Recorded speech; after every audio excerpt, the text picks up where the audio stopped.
I hoard digital information. I think a lot of us do this. Some time ago, I went through all of the bookmarks I had saved on my Google Chrome, folders I had set up with only one link inside them, things that I didn't need to keep saving, offloaded a lot of that just digital information I hoarded. Another example of this is that list of read later articles I bookmarked on Medium, and I've got well over 100 right now just sitting there. The other day I was going through that list because I do that sometimes to clean it out, to organize it, remind myself why I have a problem with some of the things I have a problem with. But one I bookmarked, I actually had a high interest in. So this article from December 30th, 2020, Instagram is dead. It just doesn't know it yet. The first of the major selfie apps certainly won't be the last. And I think it covers some really good stuff in here, really lays that groundwork for being a kind of case study with Instagram of how we've gotten to this point with social media.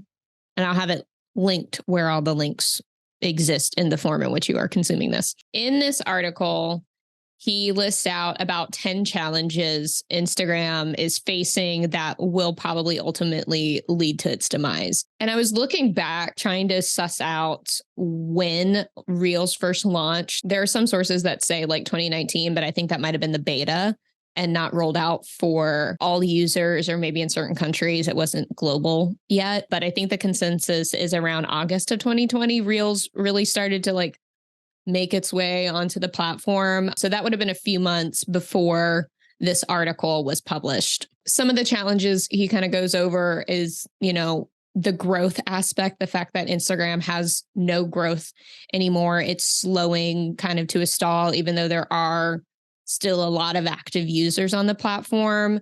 Really kind of covers why creators and users are no longer incentivized to stick around on the app or use it kind of like we used to use it. Generational values also play a role in kind of our relationship with the platform at this point. And I think this article is a good case study using Instagram as an example of how we kind of got to where we are currently with social media platforms, and why I believe we have been entering into an era of social media deconstruction. And when I was going through the article, there were actually a couple of areas I highlighted in here, which is actually a cool thing about Medium. Like if you're logged in, you can highlight a quote in here and it will save that highlight. So other people can see that it was important to you, or you can share it on like Twitter or something. One of the first things I highlighted was kind of falls under where the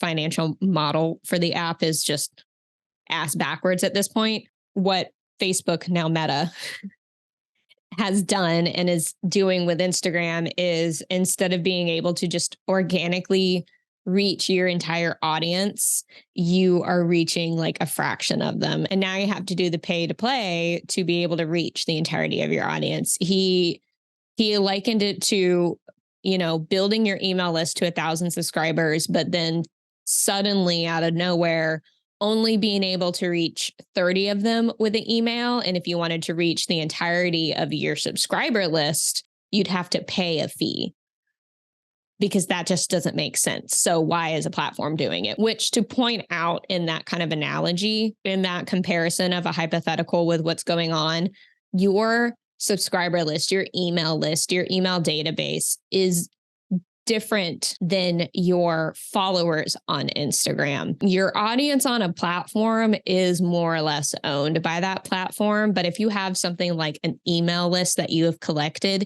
even if you change services or migrate to, a different software to send newsletters or email marketing, you can export that list and take it with you. You have not ownership and like you own the email, you have claim over who has opted in to be contacted by you, and they can opt out at any time, right? That's how it really works. But it doesn't work with platforms like that, because a platform is not incentivized to let you claim ownership over your audience on there. But here is the line that really sparked my interest in having a conversation today. The quote, "It's we, the collective users, who give Instagram 100% of its value," is something that I have thought about for years now. And it's not just Instagram. One of the first few times during the pandemic, post pandemic, in those early 2020, 2021 times, there was a conversation about TikTok going bye-bye. There has obviously been many conversations about TikTok going bye-bye. That being said, whenever something comes up with a platform potentially disappearing, which is absolutely probable, I always come back to this thought that I've had. It's about where the actual value a platform has lies. Any platform that is dependent on users and creators posting some content on there and being active users and engaging with whatever content is posted relies on the creators, the users, relies on the people to provide value. Users and creators are solely responsible for the reason a platform has any value whatsoever. YouTube is a great example. If it had no creators outside of maybe celebrities posting their own vlogs, and companies posting company content or advertising content, all that kind of stuff, maybe some music videos. I don't want to disparage any independent artists out there because my boyfriend is in indie band. If it was only brands and corporations posting content on YouTube, it would have such a lower market value than it currently does.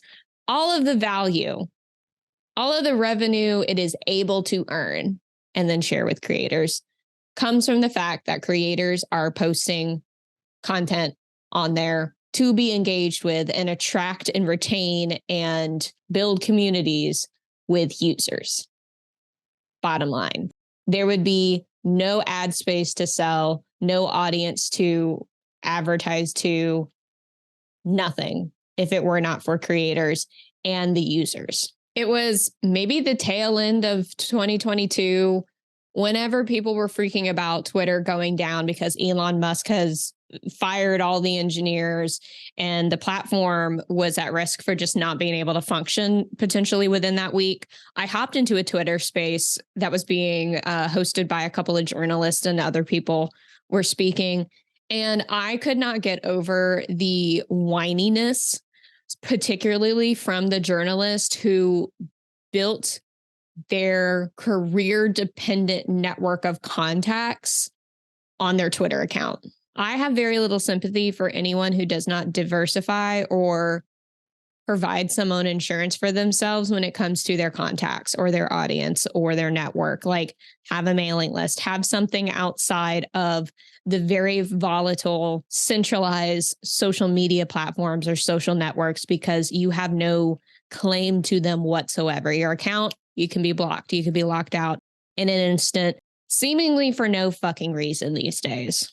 Not to terrify anybody, but I didn't have a lot of sympathy for these journalists hemming and hawing when all they have done is bitch about Twitter. But then like, oh my God, if my Twitter goes away, there goes all my contacts. Like, why have you not made a better effort of keeping in touch with those contacts? If you have 1,000 contacts, like not followers, but contacts crucial to your career as a journalist, for example, but your only way to connect with them primarily is through Twitter, that's a problem. They should have your email. You should have theirs. I think one of the reasons creators or professionals rely on platforms to not only be connected to an audience and community, but to their contacts, their pseudo mutuals, is because it's hard for a human to keep personal connections, personal and professional connections and relationships at scale. It's not possible. But if you made an effort with 50 is still a big fucking number. Can you imagine trying to talk to 50 people at any given time? Obviously, there are things on a personal or individual communication level that we cannot replicate at scale. That is going to be a continual challenge for us, but there are ways to reinforce your community, reinforce your contact list. Like there are things you could be doing, and it is not new information. And it's just surprising to me that there was that level of lamenting when you should have already reinforced that. You should have had a backup plan. But that is my opinion. The other thing I remember seeing in that particular, hearing, I should say, in that particular Twitter space was this grieving, this dress rehearsal grieving for the loss of community if Twitter went down. I don't want to invalidate the legitimacy that people have when it comes to utilizing a tool like Twitter, for example, to connect with and reach and build a community. But it needs to be understood that that is a tool. Community does not end when a platform ends. Access to that community, if the community has solely used that platform as their means of connection and communication, yeah, that's a problem. It's going to be a problem. While it is already a challenge to organize people at scale and connect with people at scale in that way, and Twitter, for example, as a tool, has been very accessible for people to reach other communities, relay important or vital or life-saving information, do citizen reporting, on the ground reporting of things happening across the world. Like, I get it. It would be a loss, but it would not be the end of community. And so that is something I just would want framed better in these conversations, because from that framing and that understanding, while community doesn't go away, but this tool could potentially go away, what are ways we can innovate or even just reinforce with tried and true practices to keep this community going and have others help that community continue to connect outside of this tool that we have zero control over? Conversations about Instagram dying, the growth has been slow, users don't want to stick around. Like, we're going to keep our Instagram accounts, but are we really being active users in the way that we used to? What's the point of me posting on my feed once a day and 6 times a day in my story if I'm only reaching like a fraction, the smallest fraction of my followers? Like, why are you why would I be incentivized to work harder to reach the people who have already opted in to follow me? It make sense. I personally don't foresee a radical change in our favor anytime soon. I think it's going to continue to be an uphill battle, because I think there are people willing to continue to create and grow strictly on a social media native platform. I'm going to get into that in a second. Instagram's dying. We've known this. Twitter, if it goes up in flames, what do you do with your community? All of these things kind of point to, I think, in this era of social media deconstruction, examining and reflecting why we have been so dependent on centralized social media apps and platforms, and how are we going to move away from it, because we've known we can't depend on them. We've known that they are not in our corner. We know that they are only looking out for the bottom dollar and serving themselves. And as long as there are people kind of willing to play the game because they're newer, they're younger, they're fresh on the scene, and they've watched half of a generation's worth of people grow and seem to sustain a career at least 5 years at most, 10 years at the very most, they're going to be ignorant and naive to what's up. Where do we go from realizing we need to move away from centralized platforms and reevaluate these relationships we have with these tools? Understanding the motivations the puppet masters of these tools have. Wherever it is we're going, how do we continue to connect to either our community or to our audiences? I think the answer is very simple. The execution may not be simple. If people are moving away from centralized platforms, but we do not want to be fully unplugged from the internet, not social media, the internet, I think we are going to continue to see people and users migrate back to web-based browsing. I think we are going to see people spend less time on the apps and more of that time on the browser. They still might get on Instagram on their computer and these other platforms. Like TikTok, I'm kind of leaving as an exception to that because it is meant to be mobile, right?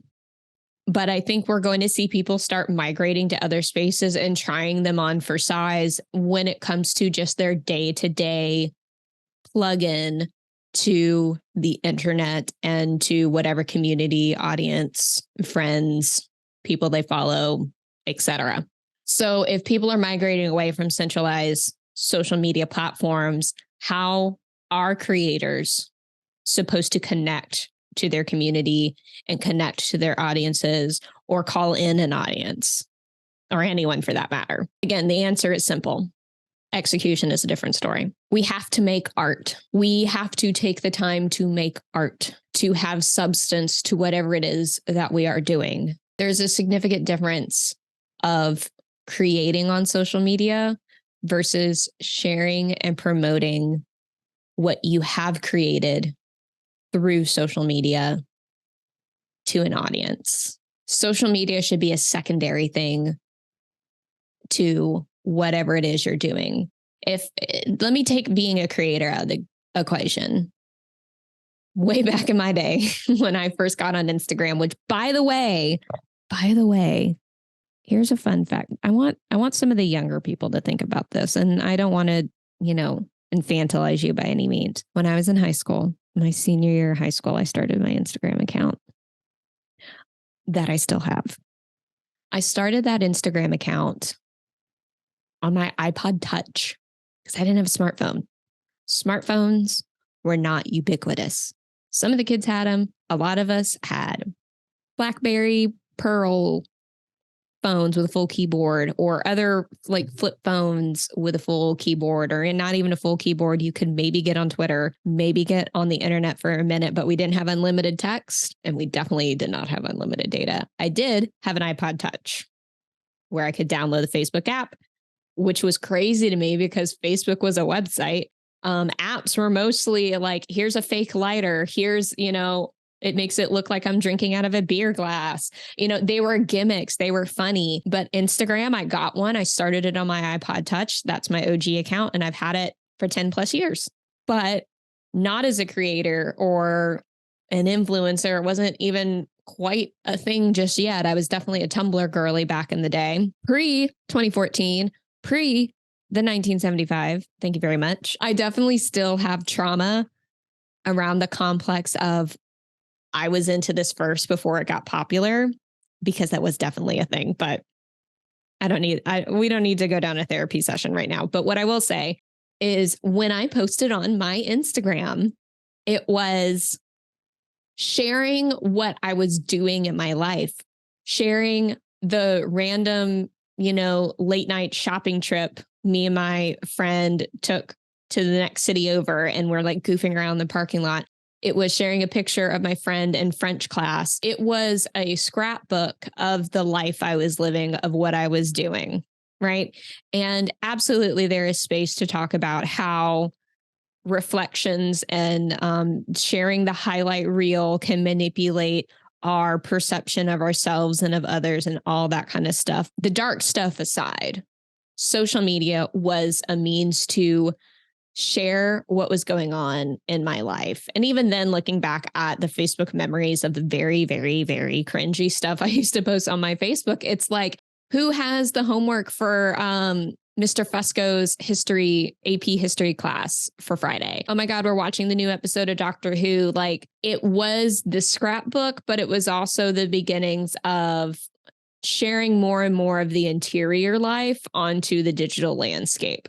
But I was not, at least at that point, because I think I have fallen into this trap as many of us have. I wasn't doing things in order to be able to share it on my Instagram or Facebook. I was just sharing what I was already doing or what was available to me. At some point, that shift happened to where we started doing things for the gram. Let's go to this store and get dressed up. Let's go to this event. let's go eat at this place. Let me take a picture before I eat my food. Doing it for the gram absolutely was a thing. And that was the shift that kind of doomed, I think, the more creative people, as well as just the general population's relationship with social media, is doing it for the social media, not doing it because that's life and then sharing it with my friends. Then let's kind of bring it back to being a creator. I really strongly disagree with the forced creation creators have to do natively on apps, or that a platform recommends them do natively. For example, the biggest gripe with Instagram Reels is they are fully transparent with they don't want you editing in any other app but their own native editing tools. They don't want you reposting from TikTok or any other platform. It's bullshit. They want you to create for the social media platform, not to share what you are already making for yourself, for your business, for your career, for the shits and giggles, for the healing life journey you are on. They don't give a shit about that. They want you to be creating for the platform. Bottom line, there is no support of, here's a great way to share the art you already have. Here's a great way to connect with the community that's going to really relate with the thing you have to say. They don't give a shit about that. But I know that we do. I know that we do. I know that I do. How the fuck are we as creators going to reach our communities and reach our audiences when we inevitably no longer support creating for platforms, social media platforms? YouTube, I think, is a different context, different connotation, because you can upload your art, your substance, your video essay, your gameplay, your critique, your giggle fit 10-minute memeable video with your friends on there, and it be an experience, and it be something that it took you time to do. When it comes to creation and creativity and making art or making substance or forming the thoughts around what you have to say, it takes time. And social media platforms don't want to afford you the time to do that for their own means and their own bottom dollar. How do you reach your people? It's going to take time. It's going to be a slower go. I think when we get out on the other side of this, we're going to see more creators, public figures, internet personalities, the like, have smaller audiences. And when I say smaller, I'm talking in the like hundreds of thousands, tens of thousands. That's a lot of people. You can make a living off that. You can support whatever it is you're doing with that if you do it right and do it sustainably. I think those numbers, as large as they actually are sustainable. I think there's very few people who can sustain 1 million, 10 million subscribers on something. Someone like Markiplier, who I view as an example of someone who stays out of inner creator community drama, who kind of keeps to himself. That is a person, a human who has time and time again shared as transparently as possible the motivations behind what he does, which is to create art. And he may not call it art. I feel weird calling what I do art, but if I step back, give myself a little bit of tough love and call it what it is, it's art in a way, because the intrinsic value is getting really excited in a conversation about something, feeling really good when you leave that conversation, just being excited to connect and to just say what you want to say or discover new things you want to say in that. That to me is art. That is it. You know, I'm going to stop talking about my art because I'm going to get really weird feeling. And I actually have a meeting in like 30 minutes and it's taken me forever to record this. And I keep looking around everywhere.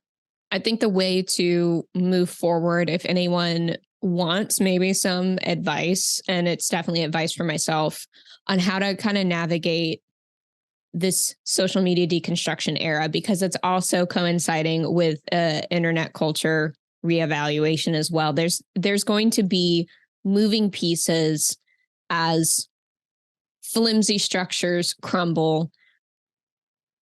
People regroup and resettle and disperse and then come together in new spaces. I think we need to go back to some of the basics. And the first thing is, why are you doing what you do? What is it that you want to do? It doesn't have to be some grand, noble, you're the first one to ever do this thing type, whatever. If you just want to get on YouTube and do gameplays of games that have been played a million times over by other larger creators, but you get joy out of it, fucking do it. Fucking do it.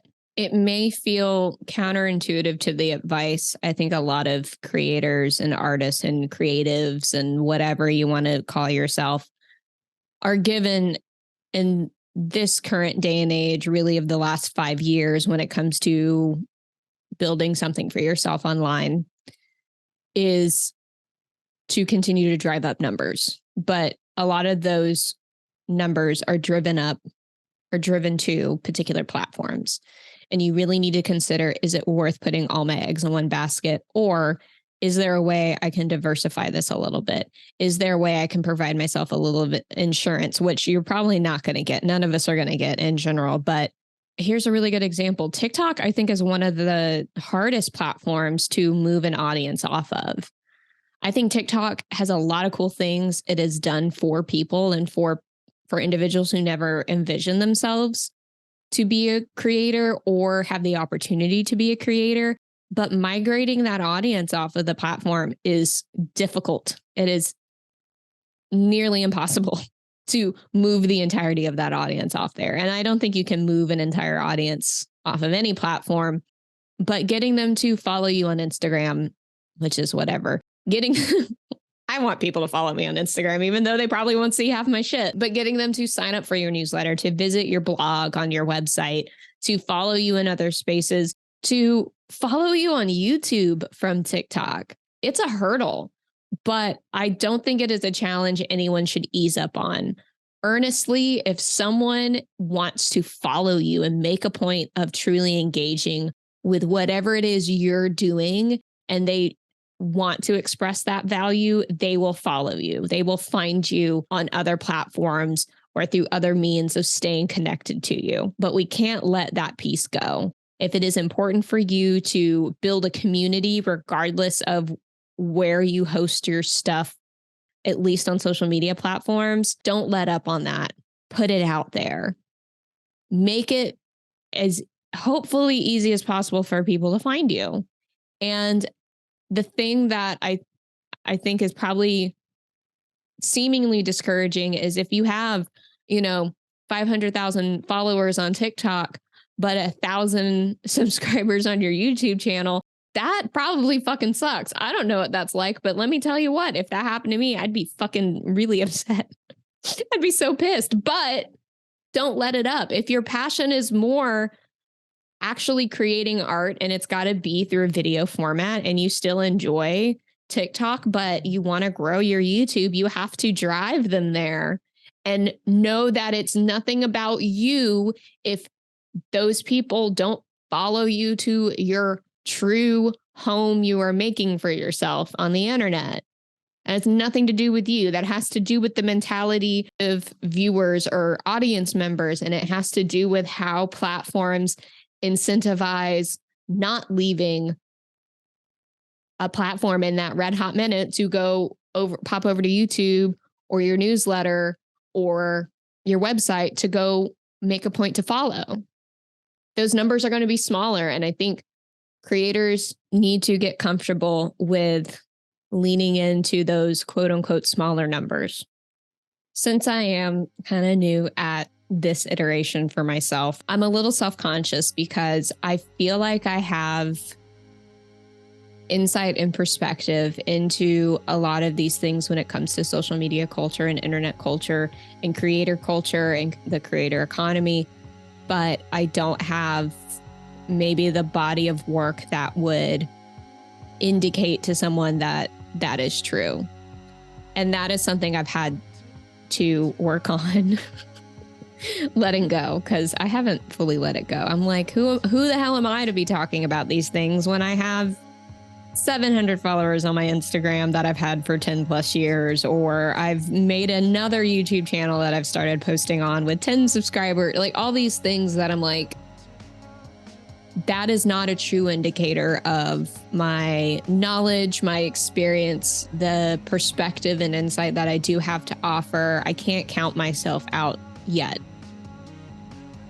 That being said, I do have to take my own advice. And this is probably the only way I'm going to segue into closing off whatever the hell this is, this episode, is if you want to show me any love or support or just follow along to see what the hell I have to say next. If you're watching on YouTube, go ahead and hit subscribe. I would appreciate it so much. And if you haven't already, I think some of you are already coming from there, but go ahead and subscribe to my newsletter on Substack. I have a free option. I basically make all of the posts free. Occasionally there will be something behind the paywall because why not? That being said, if you want to support this channel, this thing, this whatever, this quirky chick who's just showing up and talking about stuff, the best way right now would be to become a paid subscriber on my Substack. That just helps me and will help me continue to do what it is I do. And honestly, advice for anyone who maybe isn't a creator but loves the creators they do follow, finding a way to support them, whether it is spreading the word or finding one of their, membership or monetization options that work best for you, that equates to probably a cup of coffee once a month, would be invaluable to them. And it would be invaluable to me, but no pressure. So those are my options. That's where you can find me. Every link you could ever possibly want from me, at least at this moment in time, is below whatever means you are listening/watching this too. I'm running out of steam. I need another cup of coffee. I have a meeting in 20 minutes, so I'm going to wrap this up. I will catch you guys next time.